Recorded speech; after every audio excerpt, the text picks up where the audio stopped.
2004 Ford F-150 with a 3-valve 5.4 liter variable cam timing problem. This car is running like very bad, like missing. It working like if you're an old technician, it seems like working in 3 or 4 cylinders. And then when we check the scan the car, went to the computer, we find a P0022, which means someone was there and erased all the codes, and the other code was the P0022 that says meaning, and that code is cam over retard and bank 2. And if you can see the data here, this car, and you can see the RPM, I'm gonna put the scanner to run now, and you can see the RPMs there. The car is an idle, and this cam is minus 68. Okay.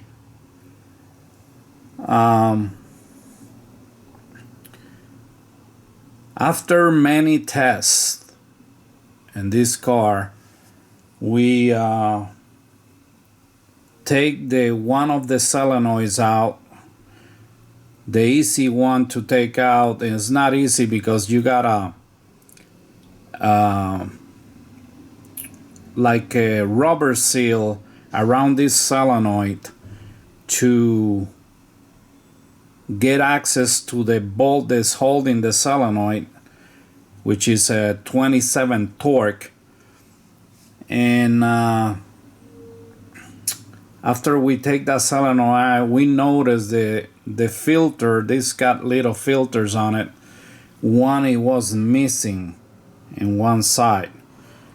You got 2 filters in the solenoid, and the bottom of the solenoid, like 2 little screens filters, and that was missing in that one. So after that, I gotta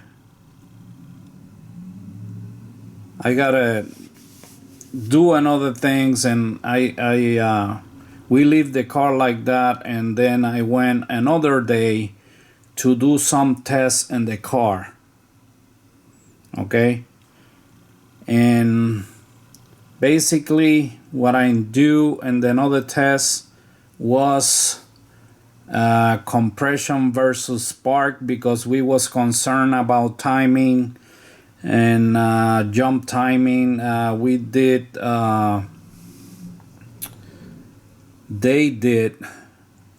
they changed all the spark plugs, which is a nightmare in that car. The people are working in this car know the delicate problems that they have with removing the spark plugs in this car.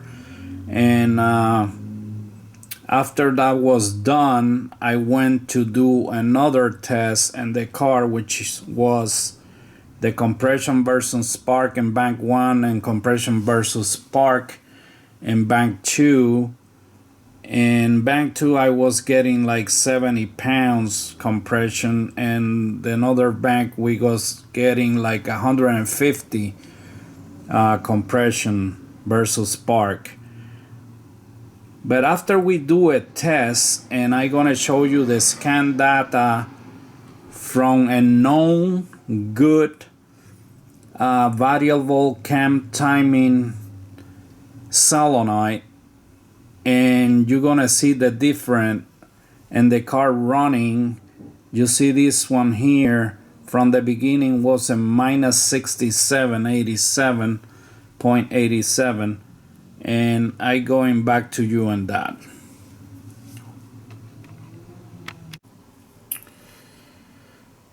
Okay, this time I'm gonna use my laptop, and I'm gonna go to I don't know if you can see it here, guys. This is ChopStream Connect, which is a software free provided by Snap-on Tools. When you own a VERUS, any Modest, Solus, and you can download your data or your scope, and then you're gonna have the option to work with this in your laptop. And what I'm trying, that is the name, ChopStream Connect. It's a free program from Snap-on. You can download it and follow the requirements. And then I'm gonna show you here the same Ford 2004 5.4 liter 3 valve with the variable cam timing solenoid problem. And you're gonna see the scan data and a known good Ford. And let me see if I pull out here 2004. This is cold start heater sensor. What is this one? Data PID frame known as a GUV variable cam timing. This is the one we want to see.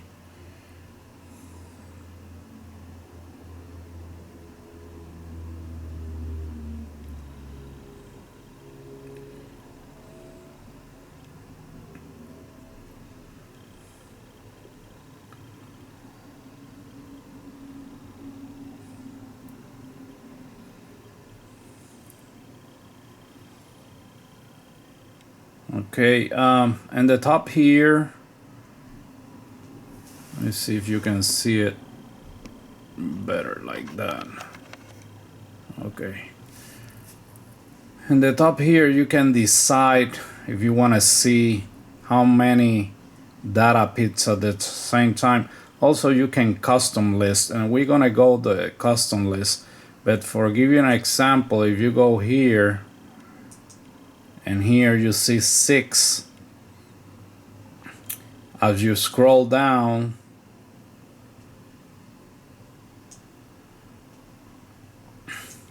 you can see 6 like this, or you can see 4 like this, or you can see 4 like this.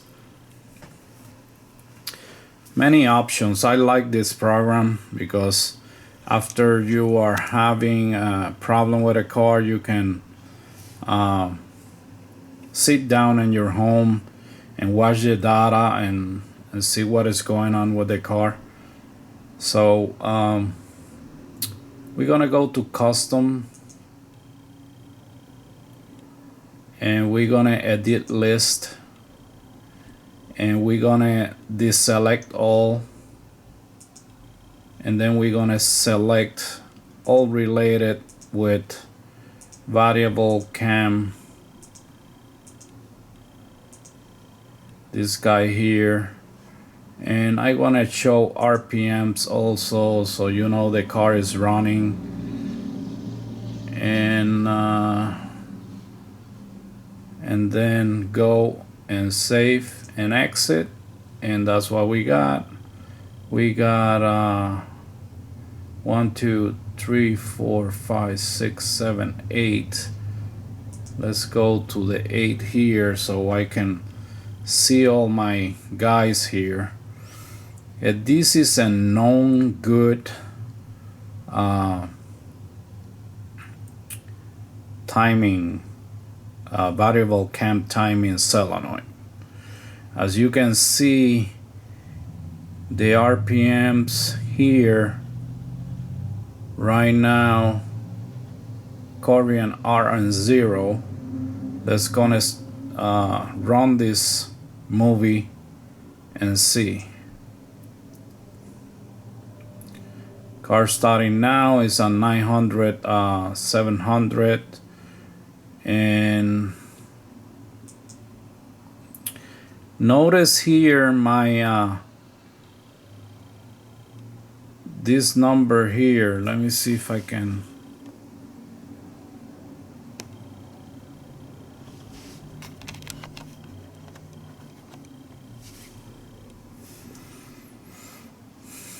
Notice the variable cam timing and these non-good solenoids, and you can see they go from 0 minus 12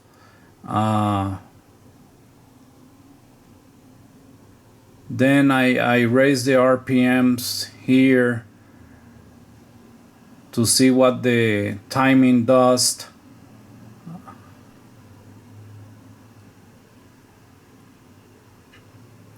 And I only collect 200 frames in this here, and you can see the timing different between this guy and the non-bad solenoid, and this is a good solenoid.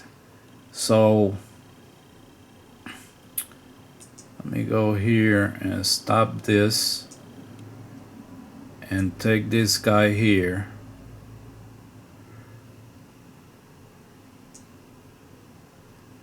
Over here, I rev this engine to 2,173 RPMs, and the Korean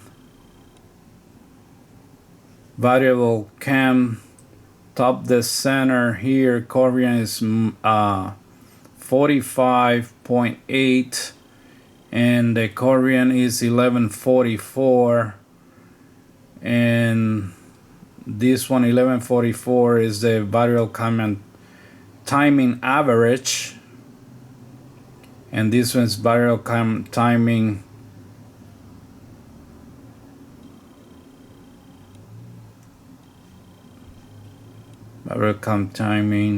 DC, that is 0.45, and variable cam timing DC percentage, same average around here, and here they're the same, and variable cam timing average over here is 8.69, and this is a 2000, almost a 2000 RPMs.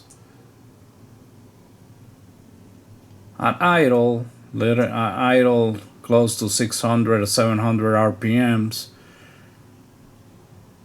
The average here,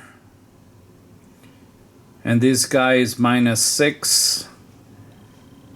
The average in the bank 2, that is average, and yeah, is -25.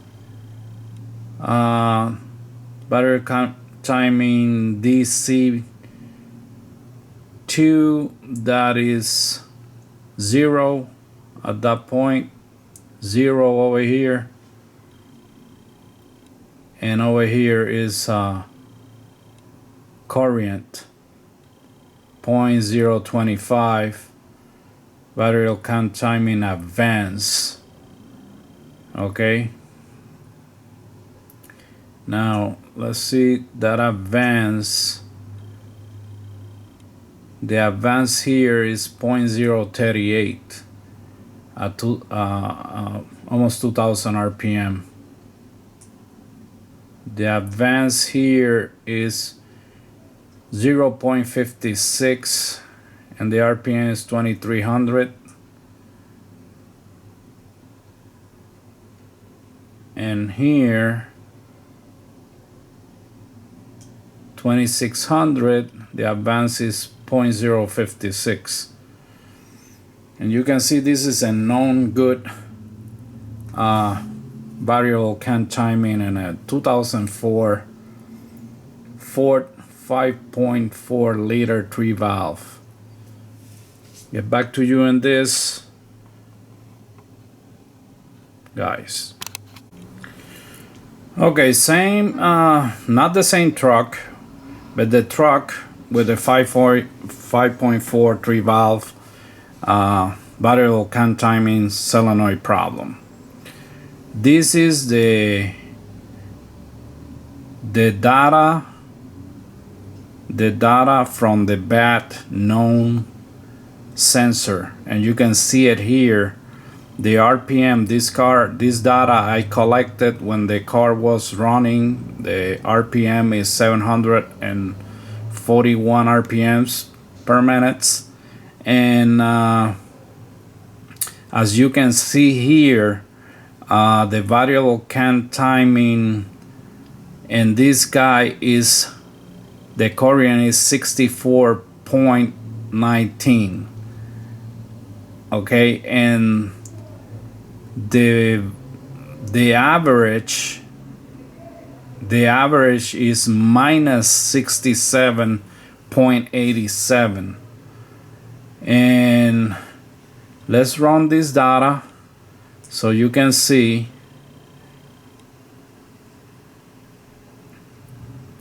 This is a stock solenoid and retard position. Okay, that's why you got that P0022. This is in retard position. This solenoid is stuck in retard position, and you can see here these three lines, they're like a straight line dead zero. Okay, and over here you see the average, and this guy is minus 0.18, and this guy is 1.13, the average, and the variable count timing advance to percentage is 64.31, and the average number 2 percentage is minus 68. So what happened in this car when I start doing tests, and is one test that you do, that you energize this solenoid by supplying ground to the wire. I give you the details on that and what wire you gotta ground it. And I did it with my Power Pro. Let me get that for you, and I'm gonna show you what I did with my Power Pro. And I just switch the solenoid to ground. I supply ground to and back probing and the pin and the solenoid, and after that the solenoid was stuck. And when I did that, the solenoid started working, and after that the car running like a champ, like nothing has happened to this thing. And if you see the engine shaking, the way this thing was shaking, and everybody's thinking is jump timing, and it was a very bad engine shaking, misfire. And I was surprised just to see only that single DTC P0022 in memory or current. Alright guys, so I'm gonna show you what I did after this video when I energized the solenoid. And the quick I did that because you don't want to ruin the computer. When you do that, you gotta be careful with that. You gotta know how this thing works before you try something like this. And I let you know what I did. Thank you guys. Coming back to you with the variable cam timing solenoid and the 2004 Ford F-150 with a 5.4 liter 3-valve engine. What I did, I install, that is the better,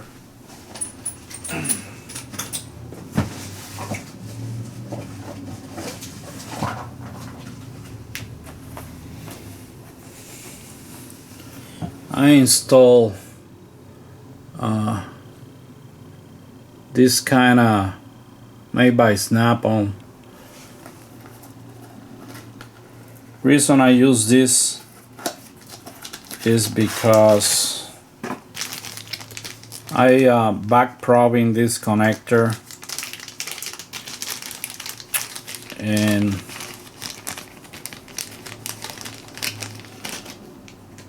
when I back probing this connector, let's see if you can see it there. Maybe not because of the, but what I do, the red and yellow, that is the power supply from fuse number 32, and the fuse junction box that is in the passenger side is a 15 amps fuse. So this guy got battery voltage with the key on, engine off, and it will have almost charging voltage in this wire, and when the engine is running, key on, engine running. And this violet light blue is the wire that I back prop with this tool, and I did the dark green and orange. I put another back prop in there, and what I did with this tool, and as you can see, if I put it like this, I supply power, and if I put it like this, I supply ground. So all I did with this thing, I just went here and go like this, just like that. See how quick? Just like that. When I did that to the solenoid, the engine idle changed in both sides, and after that the car started running fine. So the solenoid in bank 2, and if you can see here, this variable timing valve 1, it says in the top left of the front of the engine, and this variable timing valve 2 is in the top right on the front of the engine. Now it's a big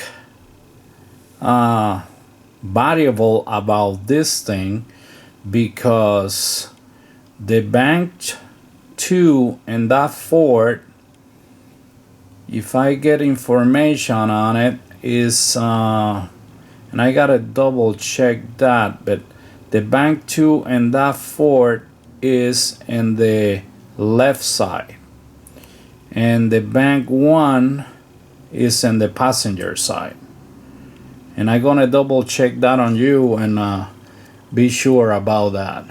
Okay, but that's what I did. I energized the solenoid like this, just like putting my finger here and going like that.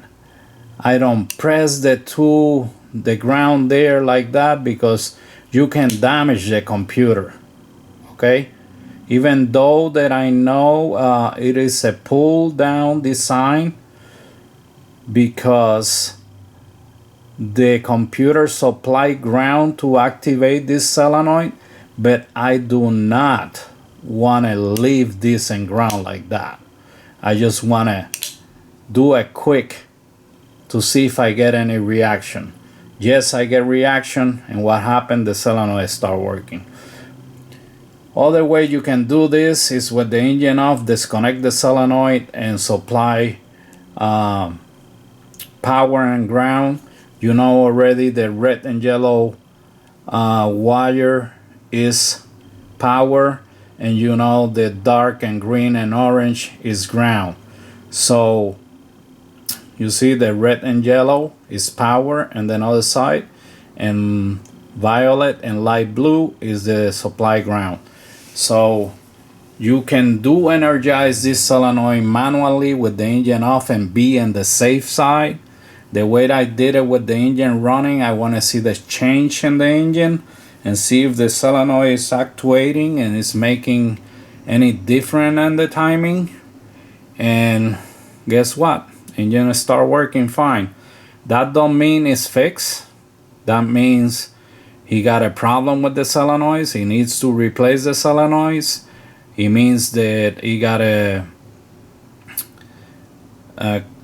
do a maintenance in the this all work with another thing that you gotta be careful with this solenoid. You gotta have the right oil pressure. So that is one of the things you gotta make sure you got the right oil pressure, and go from there. And I'm gonna find out about this valve 2 and valve 1 and let you know which one is bank 1 and bank 2. Thank you guys.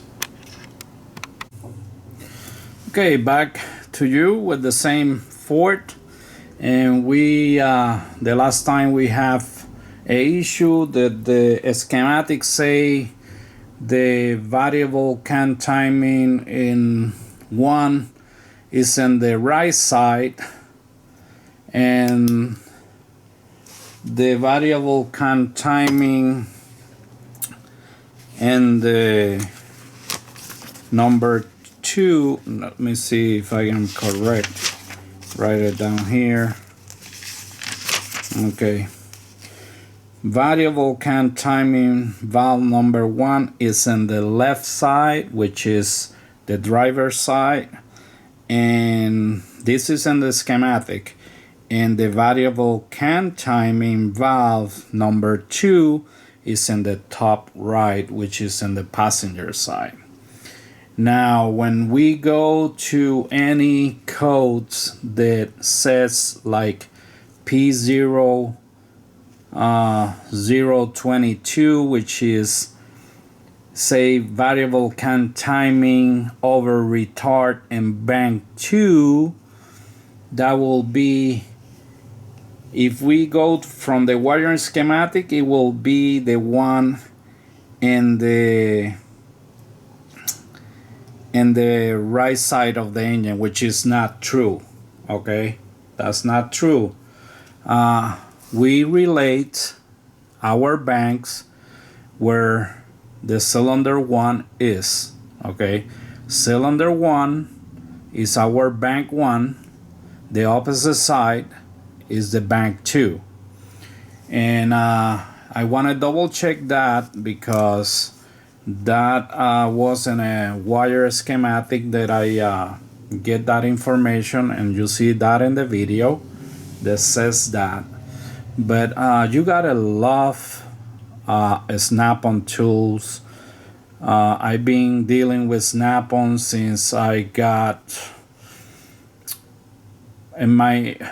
start dealing with snap-ons since the 1980s, so early 80s.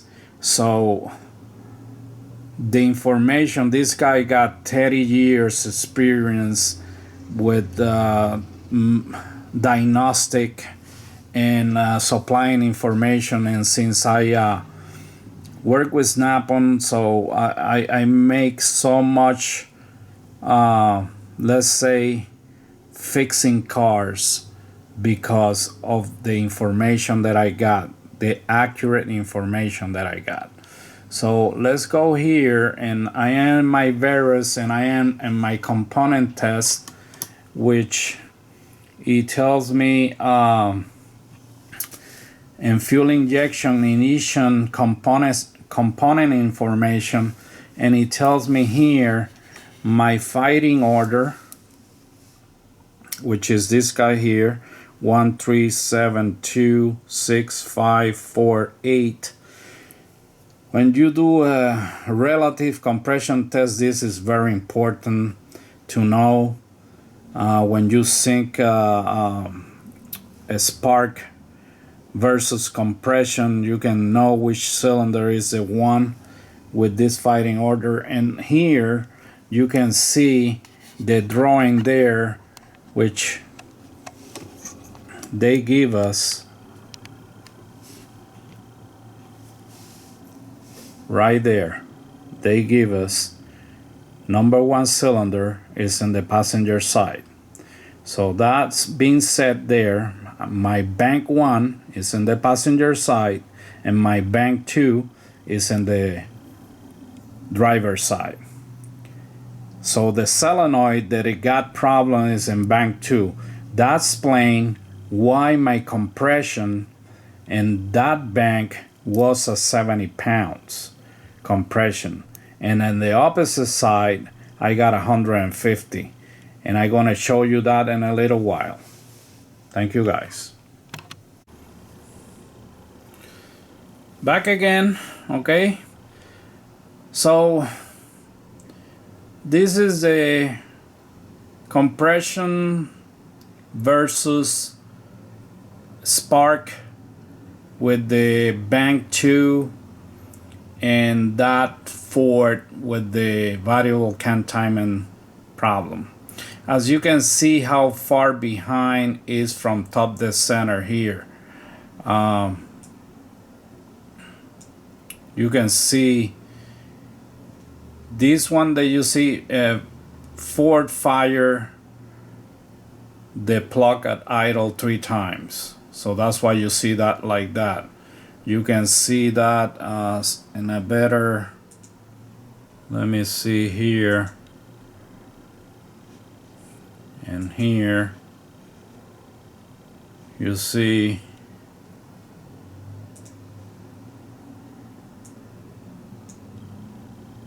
how Ford fired that coil 3 times here idle, but you see your top to center here right there. That's your top to center. This is how behind is the firing between this guy and this guy here. So, and also you can see my top here is 75 psi pressure and the compression right here. Okay, so this part here is then all the coils, but that's what it is. Okay, this is the bank with the problem. This is the bank that is retard. And when I did the compression and then other side, let me see if I got it in file. Let me take this out of here and go to compression. Let's see,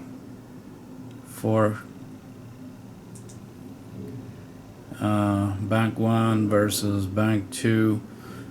This one was in the same car because I did this just to make sure. This is my cam signals, and you see some discrepancy here sometimes, and it's because the computer is trying to to do something with the advance here, and you can see that there too. But what I want to show you here, let me see if I find the file.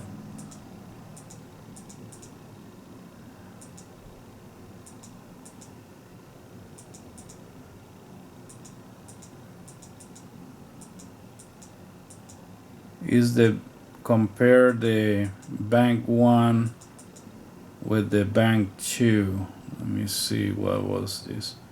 Ford truck.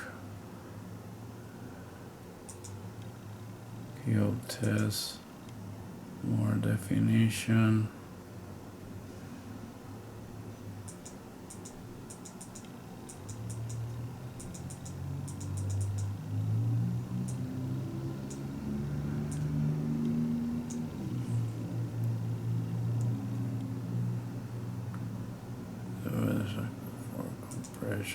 Let's see. This is with the VTC problem.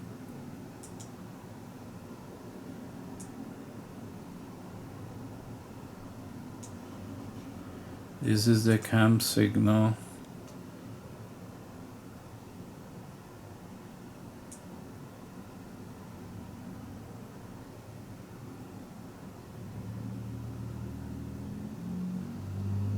And where is this?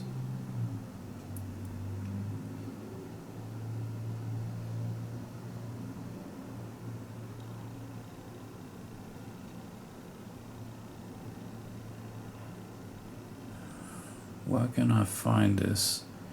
The bank 1, the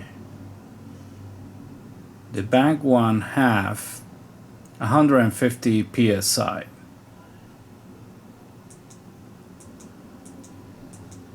I don't know where I got that file, but it's not here. Compared to the other side, there was 75 pounds. Okay, so like I say, I did the cam relation here to see if I got any cam problems. This is coil versus compression, coil, yeah, trace. I don't know if it is this one. Let me see. No, that is not a Ford. And this GM compression test.